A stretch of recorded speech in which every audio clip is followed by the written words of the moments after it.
Hello everyone, I am Orcheshman Chakraborty, a BTech Computer Science and Engineering final year student at Technoment Salt Lake, Kolkata, West Bengal. And my teammate is Tejaswar Reddy, a working professional with 2 years of experience in the industry. Our project is titled Jumbotel GPS Asset Tracking Portal recommended by Jumbotel. Our project aims to create a GPS based asset tracking portal that can easily track and manage all active company assets that are in transit from a particular source to destination. Our project provides a full stack web application based solution that allows the Jumbotel company to keep track of all their assets, be it a truck with supplies or a delivery person doing door to door delivery. Our project also helps the company to track deviation by any asset from the recommended route or the recommended area and take necessary action. As you can see, this is our login page to the asset tracking portal, but using this new user button, we can also add a new user to the list of already present users. Using the correct user credentials, we will be able to log into the asset tracking portal. On successfully logging in, we will switch to the map view where we can see the location of the first asset that is active in the list of assets. On hovering over the particular asset, we will be able to see a small pop-up showing the details of the asset and a link to show the timeline view. If we zoom out a little bit, we will be able to see other active assets which are in the area, and if we zoom out further, we will be able to see all the active assets that are currently in transit from one place to another. Using this particular selector, we can filter the assets based on the type of delivery that is happening either via truck or by delivery person. We can also search for a particular asset using this search bar. For instance, if we search for asset 102, we will be seeing that asset location has not updated in the last 24 hours, since this shows the detailed view or the historical view in the past 24 hours. We will also be able to filter assets based on this particular start and end date selector.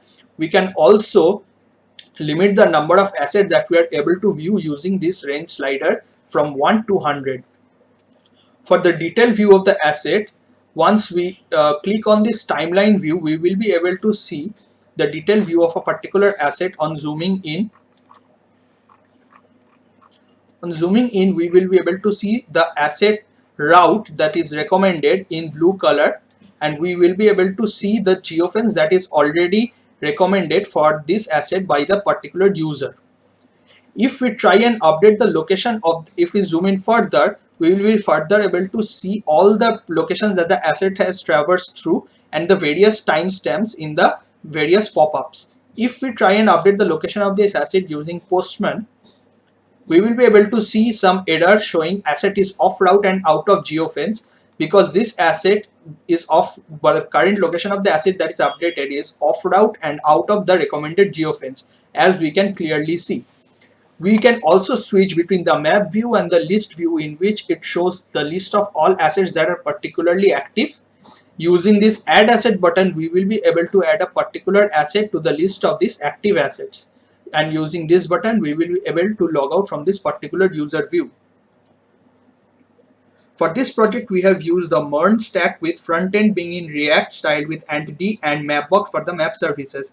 And connected to the backend is the MongoDB, and the backend is created using Express REST APIs. And we have chosen the React.js because it is a very popular framework with lots of features, and so is Mapbox. And a NoSQL database helped us to alter the models without having to change too much code.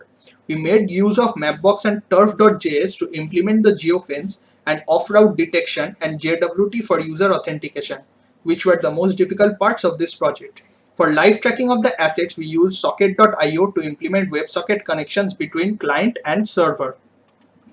In order to improve our project, we could implement one-click login register option using Google account or other social media accounts like GitHub or LinkedIn for the users, and we could also create a mobile application version for this particular portal. Our code will be made publicly available in GitHub, and our GitHub profile links will be provided in the video description. Thank you.